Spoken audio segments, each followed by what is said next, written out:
امام کا کتنا بڑا صحابی جس کو امام موسیٰ کاظم کہیں کہ میں جب بھی حج پہ جاتا ہوں تمنا کرتا ہوں کہ مولا فرماتے ہیں ہم شیعہ دعا کریں کہ ہماری نگاہ امام پہ پڑے، لیکن مولا فرمائے میں تمنا کرتا ہوں کہ میری نگاہ اس پیارے صحابی پہ پڑ جائے جسے اذن دیا گیا کہ ہارون کے دربار میں کام کرے، جس نے خط لکھا امام معصوم کو کہ مولا میں آپ کی محفلوں میں بیٹھنے کا عادی ہوں، مولا میں نماز میں مناجات میں ذکر خدا، کہاں بھیج دیا آپ نے مجھے؟ یہاں وزیر و وزراء آتے ہیں، شراب کی محفلیں لگتی ہیں، مولا میں ان محفلوں سے تنگ ہوں، قد ضاق صدری، میرا سینہ تنگ ہو گیا ہے، میں بیٹھ نہیں سکتا۔ امام نے جواب نے لکھا تجھے حکم ہے اسی محفل میں بیٹھو، خدا تجھے اجر عطا کرے گا، اور 3 گارنٹیاں میں تجھے دیتا ہوں، 1 گارنٹی تو مجھے دے۔ 3 گارنٹی امام نے فرمایا کبھی بھی تو زندان کی چھت کو نہیں دیکھے گا، کبھی دشمن کی تلوار تیرے بدن تک نہیں آئے گی، کبھی تیری نسل میں بچہ فقیر نہیں ہوگا۔ 3 گارنٹیاں میں دے رہا ہوں۔ امام فرمایا 1 گارنٹی مجھے دے گا۔ مولا وہ کون سی گارنٹی؟ کا جب بھی میرا چاہنے والا آئے اس کی پریشانی کو حل کیا کرنا۔ سب سے بڑی خدمت انسان جو کر سکتا ہے وہ اہل بیت کے چاہنے والے کی خدمت ہے، کسی مومن کی خدمت۔ اب میں چاہے نظام طاغوت کے کسی حکومت کے عہدے پہ فائز ہوں، مجھے اجازت ہے اس عہدے پہ کام کرنے کی، لیکن شرط یہی ہے کہ تم خدمت کرو گے کس کی؟ جس کے دل میں علی کی محبت پائی جاتی ہے۔ وہ چاہے کیسا بھی نظام ہو کام کرو، لیکن شرط امام کی یہی ہے کہ اس نیت سے اگر کام کرو گے تو پھر اس نظام کی کمائی بھی تیرے لیے کیا ہو جاتی ہے؟ حلال ہو جاتی ہے۔ یہ مولا کا صحابی کہتا ہے کہ ملاقات سال میں 1 بار امام سے ہوتی تھی، وہ ایام حج میں ویسے نہیں مل سکتا۔ حج میں آپ کو پتا ہے سب نے احرام پہنا ہوا، سفید کپڑے پہنے ہوئے، کس کو کیا پتا کون کس سے مل رہا ہے، کہ اپنے پروٹوکول سے باہر نکلتا تھا اور چلا جاتا تھا امام سے ملنے کے لیے۔ مولا کے صحابی سے ملاقات ہوئی کہ امام سے اذن چاہتا ہوں ملاقات کے لیے، کہ مولا نے منع کیا ہے، ملنا نہیں چاہتے۔ کہتے ہیں آنکھوں میں آنسو آئے، پریشان ہوا، جس کے لیے مولا یہ کہے میری تمنا ہے اسے دیکھوں، اور آج خود ملنا چاہتا ہے امام کہ میں نہیں ملنا چاہتا۔ پھر پیغام بھیجا مولا کوئی خطا ہوئی، کوئی غلطی ہوئی، کا نہیں ملنا چاہتا۔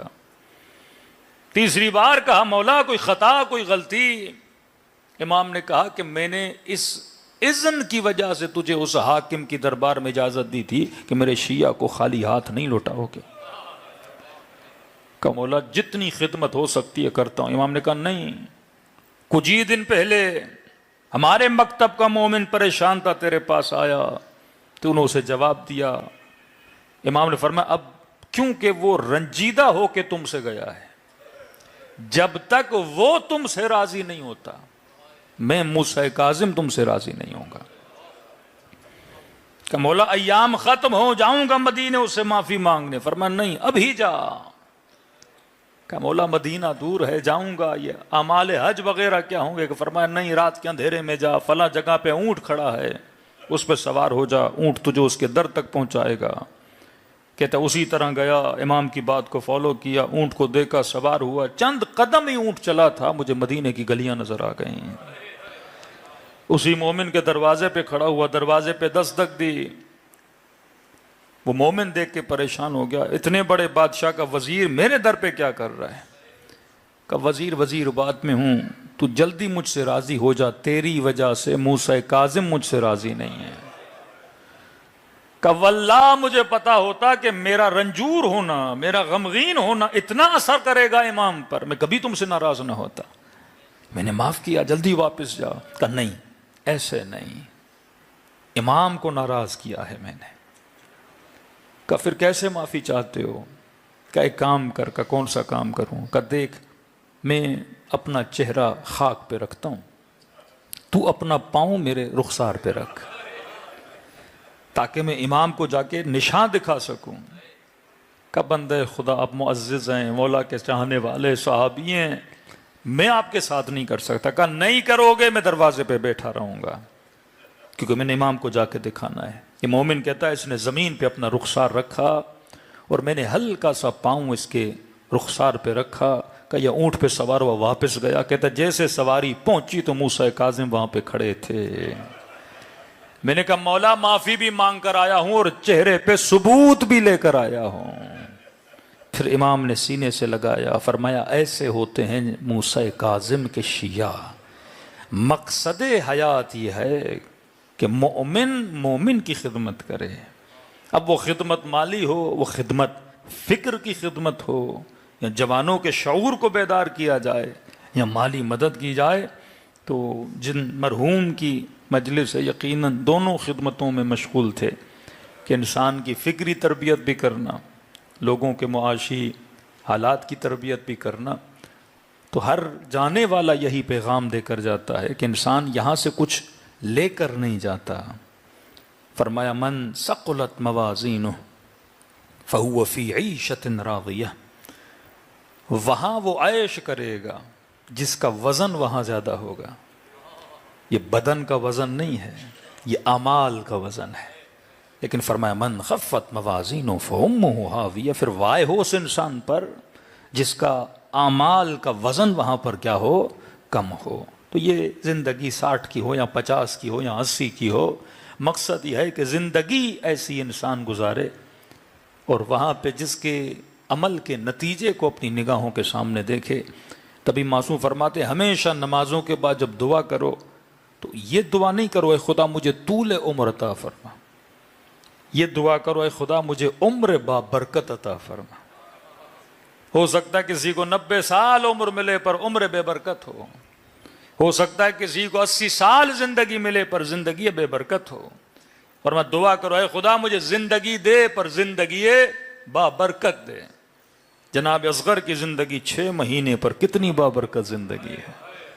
صدیاں گزر گئی، دنیا 6 مہینے کے بچے سے درس لے رہی ہے کہ علی اہل بیت نے لقب ہی دیا حجت الکبریٰ. حجت صغریٰ نہیں، خود اصغر ہے، حجت بہت بڑی ہے.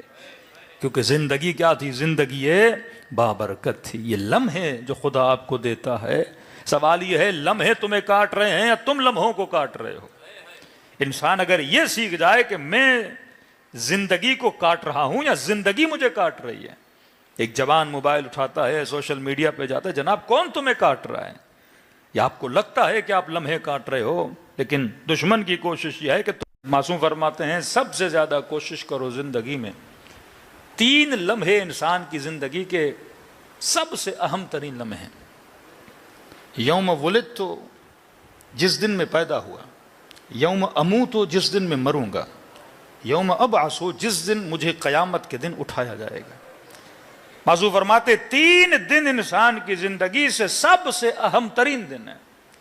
اور تینوں میں کیا ہے؟ ایک چیز کا خاتمہ ہے، ایک چیز کی ابتدا ہے. جب انسان پیدا ہوتا ہے، فرمائیے جو پہلا دن ہے پیدا ہونے کا، یہ اس کے بس میں نہیں ہے کہ میری ماں با وضو ہو کے مجھے پیدا کرے گی، میری ماں با وضو ہو کے مجھے دودھ پلائے گی، کیسی ماں ہوگی، کس گھر میں پیدا ہوں گا، یہ تمہارے بس میں نہیں ہے. لیکن یہ تمہاری زندگی کا اہم ترین دن ضرور ہے. تجھے نہیں پتا، لیکن جب تو پیدا ہوتا ہے تیرے ماں باپ کو پتا ہوتا ہے کہ بچہ صحیح سالم پیدا ہوگا کہ نہیں ہوگا، بچے کے اندر کوئی پرابلم تو نہیں ہوگی. زندگی کا اہم ترین ڈے ہوتا ہے جس دن تو پیدا ہوتا ہے. اس کا سرٹیفکیٹ بھی بنتا ہے جس کو برتھ سرٹیفکیٹ بولتے ہیں. دوسرا دن فرمایا جب تو دنیا سے جاتا ہے. اب یہ جو پیدائش کا دن ہے، ایک مرحلہ ختم کر کے تو پیدا ہوتا ہے. وہ مرحلہ ہے 9 مہینہ شکم مادر کا مرحلہ. اگر 9 مہینے شکم مادر میں صحیح سالم گزرے تو جسم بھی جو پیدا ہوگا صحیح سالم پیدا ہوگا. اگر شکم میں گزرے ہوئے 9 مہینے صحیح نہیں گزرے تو بچہ جب پیدا ہوگا تو کوئی نہ کوئی اس کا عضو کیا ہوگا؟ ناقص ہوگا. فرمایا دوسرا دن شکم مادر کے گزرے ہوئے لمحے اور پیدائش کا لمحہ. انسان کو پتا چلے گا کہ ماں نے اگر صحیح کھایا صحیح پیا تو بچہ کیا ہوگا؟ صحیح سالم پیدا ہوگا. دوسرا فرمایا یوم اموت، جب دنیا سے تو جاتا ہے. یہ جانے والا دن بھی بڑا اہم ہے کیونکہ اس میں یہ وہاں شکم مادر کے 9 مہینے اور یہاں دنیا کے 50 سال جو تم نے گزارے، اگر وہ صحیح گزارے تھے تو سکرات الموت تمہاری اچھی ہوگی. اگر وہ برے گزارے تھے تو سب سے بڑی تکلیف جو انسان کو آتی ہے وہ سکرات الموت میں ہے. اب چند جملے معصوم کے فرما، اگر چاہتے ہو کہ تمہاری موت آسان ہو تو کچھ کام کیا کرو. پہلا معصوم فرماتے ہیں جو کثرت سے سورہ یاسین پڑھتا ہے اس کی روح بڑی آسانی سے نکل جاتی ہے. وہ تکلیفوں سے نہیں گزرتا. دوسرا فرمایا جو سورہ حجرات پڑھتا ہے اس کی موت بڑی آسانی سے ہو جاتی ہے. تیسرا فرمایا جو اپنے محلے میں اپنے ہمسایوں سے اخلاق کا بڑا اچھا ہوتا ہے, فرمایا اس کی موت بڑی آسانی سے گزر جاتی ہے. چوتھا فرمایا برًا لوالدیہ, جو اپنے والدین سے اپنے اخلاق کو اچھا رکھتا ہے, فرمایا اس کی موت زندگی میں بڑی اچھی گزر جاتی ہے. پانچواں فرمایا جس کے دل میں علی کی محبت پائی جاتی ہے. یہ محبت ہے محمد اور آل محمد, اس کی موت کو کیا کر دیتی ہے؟ آسان کر دیتی ہے. میں نے موت کی مثال اس طرح دی کہ قرآن کی آیت ہے کہ کل نفس ذائقۃ الموت, ہر نفس نے کس کو چکھنا ہے؟ موت کے ذائقے کو. اب ہمیں کیسے پتہ لگے کہ ہماری موت کا ذائقہ کیسا ہے؟ ہاں, شاہ جی چلے گئے, ان کی موت کا اپنا ذائقہ تھا. ہر انسان کی موت اپنا ذائقہ ہے. قاسم سے پوچھا ذائقہ کیسا؟ فرمایا چچا احلی من العسل, شہد سے زیادہ میٹھا ہے. تو مجھے کیسے پتا چلے میرا ذائقہ کڑوا ہوگا یا میٹھا ہوگا؟ کہ ذائقے خدا نہیں بناتا. ایک مثال دوں, یہ پانی کا گلاس, ابھی میں نے پانی پیا, پانی زندگی کی طرح ہے. پانی کا نہ کوئی رنگ ہے, پانی کا نہ کوئی ذائقہ ہے. پانی کے اندر ایک خوبی ہے, یہ رنگ بھی پکڑتی ہے, یہ ذائقہ بھی پکڑتا ہے. نمک ڈالو تو نمکین ہے, شربت ڈالو تو میٹھا ہے, لال کرو تو لال ہے, گرین کرو تو گرین ہے. فرمایا زندگی اسی طرح اس آئینے کی طرح ہے. جب تو پیدا ہوا تو خدا نے آئینہ دیا, اب یہ تیری مرضی ہے تو ولائی بن کے زندگی کو میٹھا کرے. یہ تیری مرضی ہے تو طاغوتوں میں جا کے زندگی کے ذائقے کو کڑوا کرے. اب جب تمہاری موت کا وقت قریب آئے گا, ملک الموت اور کچھ نہیں کرے گا, اسی گلاس حیات کو تیرے سامنے لے کر آئے گا, اور پینے کے بعد اگر تو کہے گا ملک الموت یہ اتنا کڑوا کیوں ہے, تو آواز آئے گی کڑوا میں نے نہیں بنایا, کڑوا تو نے خود بنایا ہے. یہ تیرے ہاتھ میں تھا, تو زندگی اور موت کے ذائقے کو میٹھا بناتا. تو کسی جوان نے کہا مولانا اگر ذائقے کڑوے ہو گئے, میلے ہو گئے, نجس ہو گئے, کوئی راہ ہے کہ اس پانی کو پھر سے صاف کیا جائے؟ ہاں, پانی بھی نجس ہو جاتا ہے, گندا ہو جاتا ہے, میلا ہو جاتا ہے. تو میں نے کہا جب دنیا کے پانیوں کو دنیا کے فلٹر صاف کر سکتے ہیں, نجس سے نجس پانی فلٹر میں صاف ہو جاتا ہے, سمندر کا میلا پانی فلٹر سے صاف ہو جاتا ہے, تو میں نے کہا کیسے ممکن ہے آب حیات صاف نہ ہو؟ کہ اس پانی کو کیسے صاف کیا جاتا ہے؟ میں نے کہا غم حسین کا ایک قطرہ یہ اس آب حیات میں پڑتا ہے تو کسی کو حر بنا دیتا ہے, کسی کو زہیر بنا دیتا ہے, کسی کو وہب قلبی بنا دیتا ہے. یہ قطرہ خدا نے آپ کو دیا, اہل بیت کے چاہنے والوں کو دیا.